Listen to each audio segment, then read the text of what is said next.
ETF index mutual funds నేర్చుకుని stock మార్కెట్లో రాణించాలనుకుంటున్నారా? వెంటనే ఈ నెంబర్కి కాల్ చేయండి. నమస్తే, వెల్కమ్ టు సుమన్ టీవీ. ప్రస్తుతం మనతో పాటు స్టూడియోలో ప్రముఖ జ్యోతిష నిపుణులు శ్రీ ఆసూరి గోపాల్ అయ్యన్ గారు ఉన్నారు. వీరితో ఈరోజు కొన్ని విషయాల గురించి మనం చర్చిద్దాం. నమస్కారం గురుగారు. నమస్కారం తల్లి. గురుగారు, మనకి ఇప్పుడు తెలుగు నామ సంవత్సరం ఉగాది అనేది వస్తుంది. మన తెలుగు వాళ్ళందరం కూడా చాలా గొప్పగా మనం దీన్ని పండుగని జరుపుకుంటూ ఉంటాం. అయితే దీని యొక్క విశిష్టత ఏంటి అనేది మీరు మాకు ఈరోజు తెలియజేయగలరు? ప్రపంచంలో ఎంతోమందికి కొత్త సంవత్సరాలు చేసుకుంటారు. పాశ్చాత్య దేశాల్లో జనవరి 1వ తారీఖుని కొత్త సంవత్సరం అంటారు. చైనాలో 1 తారీఖు ఉంటుంది. మన భారతదేశంలోనే తెలుగు సంవత్సరాది ఒకటి, తమిళ సంవత్సరాది ఒకటి, రకరకాలుగా సంవత్సరాలు చేస్తూ ఉంటారు. ముఖ్యంగా అత్యంత ప్రాముఖ్యత కలిగినటువంటిది ఏంటంటే అది ఉగాది. తెలుగు వాళ్ళ యొక్క నూతన సంవత్సరానికి ఎన్నో విశేషాలు అన్నమాట. ఈ విశేషాలు ఏదో మనం మాట్లాడుకున్నట్టు కాదు, ప్రకృతి దానికి సాక్ష్యం అన్నమాట. ప్రకృతిలో జరిగేటువంటి అనేక గొప్ప విషయాలన్నీ కూడా ఈ ఉగాది రోజు మనం తెలుసుకోవచ్చు. ఉగాది అంటేనే యుగమునకు ఆది అంటాడు. అంటే మొట్టమొదటిసారి బ్రహ్మ సృష్టిని మొదలుపెట్టిన రోజు అన్నమాట. కాబట్టి ఉగాది రోజు ఈ కొత్త సంవత్సరము అనేది తెలుగు వాళ్ళు జరుపుకోవడం అనేది చాలా అద్భుతమైనటువంటి సాంప్రదాయం అన్నమాట.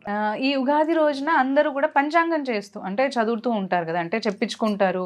సంవత్సరం అంతా కూడా మనం జ్యోతిష్యం అనేది మనం చెప్పించుకోవడం అనేది జరుగుతూ ఉంటుంది. అసలు పంచాంగం అంటే ఏంటి అనేది కొంతమందికి తెలియదు. అంటే ఇప్పుడు యువత పంచాంగం అనేసరికి ఏంటి అనే స్టేజ్లో ఉన్నారు అసలు.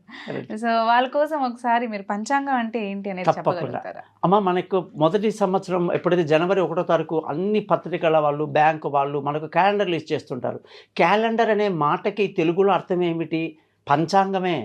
పంచాంగం అంటేనే మన భాషలో క్యాలెండర్, బయట పాశ్చాత్య దేశంలో దాన్ని క్యాలెండర్ అంటారు.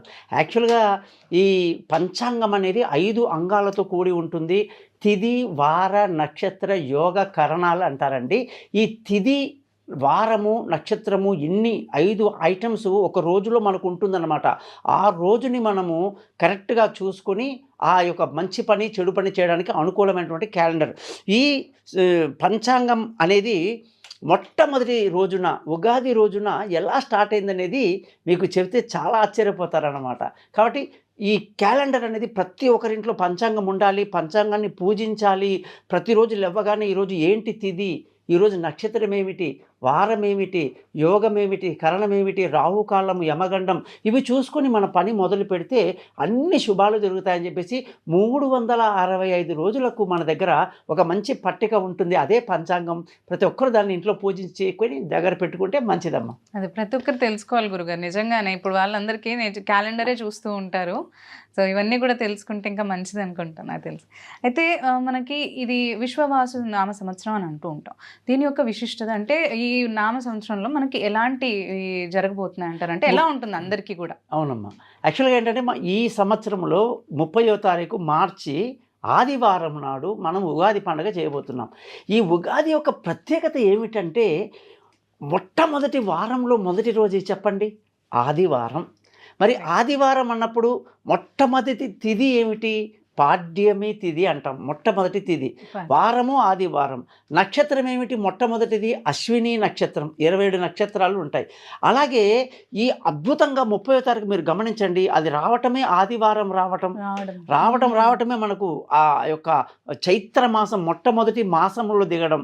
చైత్ర మాసంలో శుక్లపక్షంలో మొట్టమొదటి తిథి పాడ్యమి రావడం. ఆ తర్వాత దాంట్లోనే సాయంకాలం 6ంటికంతా కూడా మనకు పాఠ్యమే వచ్చేస్తుంది. అలాగే ఆ రోజు మనకి కంప్లీట్గా ఈ వారము ఉంటుంది, తిథి, నక్షత్రము, యోగకరణాన్ని మొట్టమొదటిగా స్టార్ట్ అవుతాయి అన్నమాట. అలా క్యాలెండర్లో అదే రోజు రావటం అనేది మనకు చాలా గొప్ప విషయం అన్నమాట. చాలామందికి ఈ చైత్రమాసం, వైశాఖం, జ్యేష్టం, ఆషాఢం, ఈ మాసాలని ఈ కాలం పిల్లలకి తెలియదు. జనవరి, ఫిబ్రవరి, మార్చిని వెళ్ళిపోతున్నారు. నిజంగా చూస్తే క్యాలెండర్లో మన తెలుగు సాంప్రదాయంలో మనం మాట్లాడాల్సిన మాటలు కూడా ఎలా ఉండాలంటే మనకి ఈ మాసం ఏమిటి అనేది మనం చూసుకోవాలి. అలాగా ఏంటయ్యా చైత్రమాసం గొప్పతనం అని అడుగుతారు నన్ను. చూడు నాయన, ఏదో జనవరి, ఫిబ్రవరి కాదు ఇది. చైత్రమాసం అంటే చిత్తా నక్షత్రము నీకు 10 పౌర్ణమి నాడు ఆ మాసంలో జరిగే పౌర్ణమి తిథి నాడు ఆకాశంలో నీకు బ్రహ్మాండంగా చిత్తా నక్షత్రంతో కూడినటువంటి చంద్రుడు కనబడతాడు. కాబట్టి పౌర్ణమిలో చూడొచ్చు ఆకాశంలో, ఓహో ఇది చైత్ర మాసము, ఇందులో చిత్తా నక్షత్రంతో చంద్రుడు కనబడుతున్నాడు ఆకాశంలో. ఇంత అద్భుతమైనటువంటి మనకి ఉదాహరణ దృశ్యం కనిపించడం అనేది ప్రపంచంలో ఏ క్యాలెండర్కి లేనంత గొప్పతనం మన క్యాలెండర్కి ఉందన్నమాట. అందుకే నాకు ఉగాది అంటేనే చాలా చాలా తెలుగుగా చాలా గ్రేట్గా అనిపిస్తుంటుంది. గురుగారు ఇప్పుడు మనకి ఏంటంటే మూడాలు అని అంటుంటారు కదా, ఇప్పుడు ఏ పనులు కూడా చేయకూడదు, ఇవన్నీ మూడాలు అనేవి దాటిన తర్వాతే శుభకార్యాలు అనేవి చేసుకోవాలని అంటుంటారు. ఇప్పుడు మనకి మూడాలు ఎప్పుడు ఉన్నాయని అంటారు, అందుకు ఆ మూడాలని ఎందుకు అంటుంటారు? ఓకే అమ్మా, ఈ సంవత్సరం మూడాలు తెలుసుకోబోయే ముందు ముఖ్యంగా శ్రీ విశ్వవసు నామ సంవత్సరం అంటే మనకు ఉన్న 60 సంవత్సరాల పేర్లు ఉంటాయమ్మా. మనకు లాస్ట్ టైం ఇప్పుడు క్రోధి నామ సంవత్సరం అయిపోయి ఇప్పుడు మనం విశ్వవసులోకి వెళ్తున్నాం. ఈ విశ్వవసు నామ సంవత్సరానికి ఎవరు అధిపతులు, ఎవరు ఈ సంవత్సరాన్ని దగ్గరుండి నడిపించేటువంటి లీడర్స్ ఎవరు అని నవగ్రహాలలో మనకు కానీ చూసుకుంటే ఈ సంవత్సరంలో శ్రీ విశ్వవసునామ సంవత్సరము రాజు, సేనాధిపతి, సస్యాధిపతి, మేఘాధిపతి అన్నీ కూడా సూర్యుడే ఉన్నాడనమాట. అది చాలా విశేషం.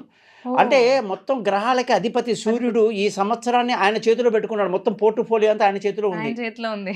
కాబట్టి ఇప్పుడు నరేంద్ర మోదీ గారి చేతిలో అన్ని పోర్ట్ఫోలియో ఉంటే మనకు చాలా గ్రేట్ అనిపిస్తుంది. అబ్బా ఈయన వీటి మీద చాలా ఎక్కువ ఫోకస్ చేస్తాడు. రాజు చేతిలో ఉంది కాబట్టి ఇంకా ఎవరి చేతిలో ఏదో పోర్ట్ఫోలియో ఉంటుంది. కానీ డైరెక్ట్గా మనకు మన ప్రధానమంత్రి చేతిలో ఉందంటే ఓహో దాని మీద ఎక్కువ వీళ్ళు ఫోకస్ చేయబోతున్నారు, దేశానికి ఇదేదో ఈ రంగంలో మనం పైకి వస్తాం అనేటువంటి ఆలోచన వస్తుంది. అలాగే సూర్యుడు ఈసారి అధిపతిగా ఉండి మొత్తం తన చేతిలో పెట్టుకున్నాడు. రాజు ఆయననే, సేనాధిపతి ఆయననే, మేఘాధిపతి, ఆర్ఘాధిపతి అన్నీ ఆయనే, అంటే వర్షాలకు అన్ని అధిపతి కూడా. అలాగే ఈ సంవత్సరంలో చంద్రుడు మంత్రి, అది తర్వాత పూర్వ సస్యాధిపతి అంటారు, అది గురువు అన్నమాట.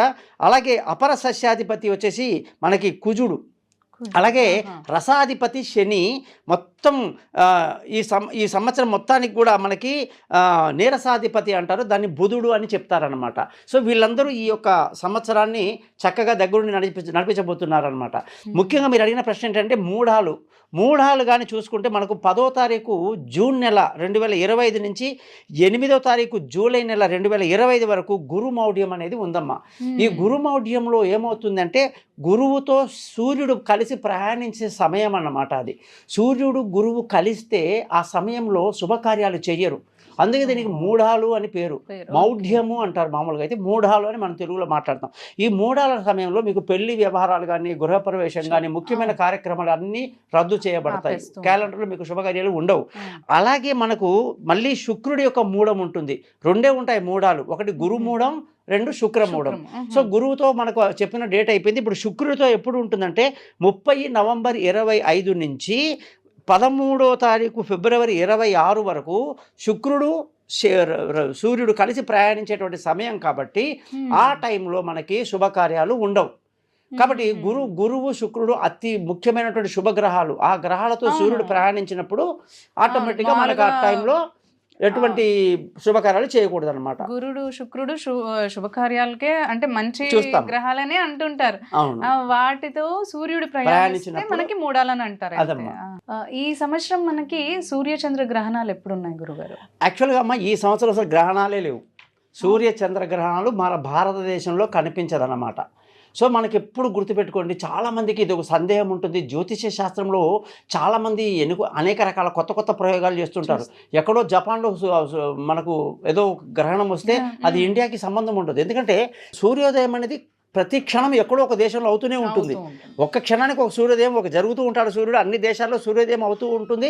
ముందుగా మనం అంటారు Japan is the first country, తర్వాత ఇంకో కంట్రీ ఆస్ట్రేలియా, తర్వాత ఇలా తిరుగుకుంటూ మన భారతదేశంలో మనకు సూర్యోదయం అవుతుందని. మనది అయిపోగానే పక్కన ఇంకో దేశం ఉంటుంది, అక్కడ సూర్యోదయం అవుతుంది. అలా సూర్యుడు 24 గంటలు తిరుగుతూ ఉంటాడు. 24 గంటలు భూమి తిరగడం వల్ల సూర్యాస్తం అవుతుంది. మన సూర్యోదయాన్ని మనం లెక్క చేస్తాం కానీ మన గడియలు ఎప్పుడు సూర్యుడు ఉదయించాడో ఆ టైంలో మనం ఆర్గ్యం ఇవ్వడమో చేయడం చేస్తాం. కానీ ఎక్కడెక్కడ ఉదయిస్తే అక్కడంతా మనం వెంట పరిగెత్తాం కదా. అట్లాగే ఈ గ్రహణాలు కూడా ఎక్కడ కనిపిస్తాయో వాళ్ళకే ఈ లెక్కలు, కనిపించినప్పుడు మనకు సంబంధం లేదు. ఈ సంవత్సరం లేదమ్మా, ఎటువంటి గ్రహాలు లేవు. గురుగారు ఈ సంవత్సరం మనకి శని ఎప్పుడు మారుతున్నారంటారు, అండ్ దాని యొక్క ఫలితాలు ఎలా ఉండబోతున్నాయి అంటారు మన పైన? అమ్మ ఈ సంవత్సరం శని అనే గ్రహము అత్యంత ఎక్కువ కాలం ఒక రాశిలో తిరుగుతాడనమాట. 2.5 సంవత్సరాలు ఒక రాశిలో ప్రయాణిస్తారు ఆయన. అలాగా ఇప్పుడు 30వ తారీఖు మన ఉగాది పండుగ రోజు నాడు శని మనకి మీనరాశిలోకి వస్తున్నారు. ఇలాగా ఆ మీనరాశిలో 2.5 సంవత్సరాలు ఆయన ప్రయాణం చేయబోతున్నాడు అన్నమాట. దాన్ని బట్టి మనకు అర్థమవలసింది ఏంటంటే శని రావటం వల్ల మీనరాశికి ఏలినాటి శని తీవ్రంగా ఉంటుంది, కుంభరాశికి ఎండింగ్లో ఉంటుంది, మేషరాశికి మొదలవుతుంది. ఇది చాలా క్లియర్గా మనం తెలుసుకుందాం. ఈ సంవత్సరం ఈ మార్చిలో శని మార్పు 2.5 సంవత్సరాలు మీనరాశిలో ఉండబోతున్నాడు అనమాట. అయితే మీనరాశి వాళ్ళకి కొంచెం ఎక్కువగా ఇటు కుంభరాశి వాళ్ళకి రిలీఫ్, అటు మేషరాశి వాళ్ళకి మొదలు, మీనరాశి వాళ్ళకు నెత్తి మీద కూర్చున్నాడు. ఇప్పుడు గురువు ఎప్పుడు ఉన్నారంటారు? గురువు యొక్క మార్పు ఎప్పుడు వస్తుంది? దాని ఫలితాలు ఈ ప్రత్యేకంగా 9 గ్రహాలలో గురువు మార్పుని మనం పుష్కరాలు అంటాం. 12 నదులకి గురువు ఎప్పుడైతే ఆ రాశిలోకి వస్తాడో ఆ రాశికి పుష్కరం వచ్చింది అంటే ఆ నదికి పుష్కరం వచ్చింది అంటాం. ఇప్పుడు మిథున రాశిలోకి 15వ తారీఖు మే నాడు గురుడు ప్రవేశిస్తున్నాడు. ప్రవేశించిన రోజు నుంచి 12 రోజులు సరస్వతి నదికి పుష్కరాలు. పుష్కరాలు అంటే ఏంటి? కొత్త నీళ్ళు వస్తాయన్నమాట భూమిలో నుంచి. అది విచిత్రం. మళ్ళీ సృష్టి రహస్యం. మామూలుగా ఉన్న నదీ జనాలు మామూలుగా ఉండవు, కొత్తగా నీళ్లు పుట్టుకొస్తాయి అన్నమాట. అది గురుగ్రహం యొక్క మార్పులు వచ్చి జరిగింది. ఈ గురుగ్రహం వల్ల మనకి ఏమవుతుందంటే ఖచ్చితంగా ఈ యొక్క 15వ తారీఖు మే నుంచి 26వ తారీఖు మే వరకు పుష్కరాలు ఉంటాయన్నమాట. అప్పుడు మిథున రాశిలో 1 ఇయర్ గురువు ప్రయాణిస్తూ ఉంటాడు. అయితే మంచిగా మంచిది, చాలా మంచిది. గురుగారు, రాహు ఇంకా కేతు యొక్క స్థానం మనకి అవునమ్మా. 18వ తారీఖు మే నెల 2025 నాడు రాహు కేతు ఇద్దరు కూడా మీనరాశి నుంచి రాహు కుంభరాశికి వస్తున్నాడు, కన్యా రాశి నుంచి కేతు సింహరాశిలోకి వస్తున్నాడు. సో వీళ్ళు అపసవ్య దిశలో తిరుగుతారన్నమాట. పైనుంచి కిందికి వస్తుంటారు, యాంటీ క్లాక్ వైజ్ అంటారు. సో ఎప్పుడైతే రాహు మీన నుంచి కుంభంలోకి దిగాడో ఇక్కడ ఆటోమేటిక్గా కేతు వచ్చేసి కన్యా నుంచి సింహంలోకి వెళ్తున్నాడు. సో వీళ్ళిద్దరు ఈ స్థానంలో ఉండడం వల్ల ఈ రాహుకి కుంభరాశి చాలా మంచిది, కేతుకి సూర్యుడి యొక్క రాశి సింహరాశి అంత మంచిది కాదు. ఇది 12 రాశులకు వాటి ప్రభావం ఎలా ఉందో మనం రాబోయే సంచి కూడా తెలుసుకుందాం.